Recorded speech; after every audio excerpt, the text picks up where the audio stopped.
দুইবার নামাজ পড়ে রে, এরপরও ঈদের নামাজটা ইমামের সঙ্গে তাকবীরুল্লাহ পড়তে পারে না। ইমাম সাহেব সালাম ফিরায় ফিরায় এই সময় কোন রকম গিয়ে দৌড়ে।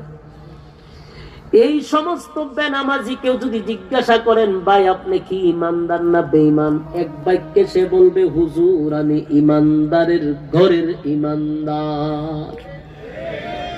সে কি কোনোদিন বেঈমান বলবে? হ্যাঁ, কথা বল না, সেও বলবে ইমানদার। বিশ্ববিখ্যাত সুদকুর, আপনি যদি অ্যানালাইজ করেন যে গোটা পৃথিবীর মধ্যে সবচেয়ে বড় সুদকুর কে, তাহলে আপনারা রাগ হইলো আমার বলতে হইব ডক্টর ইউনূস স্যার আমি দেখি না। আমরা ঠিক হইলো ঠিক, না হইলো ঠিক, কারণ আমি জানি উনি নোবেল পুরস্কার পাইছে শুধু সুদের জন্য। এখন এটা আপনারা মনে কষ্ট পাইতে পারে, কিন্তু আমি অ্যানালাইজ করে দেখছি বিশ্ববিখ্যাত সুদকুর যদি হয় ডক্টর ইউনূস স্যার, নোবেল পুরস্কার প্রাপ্ত, ওনাকে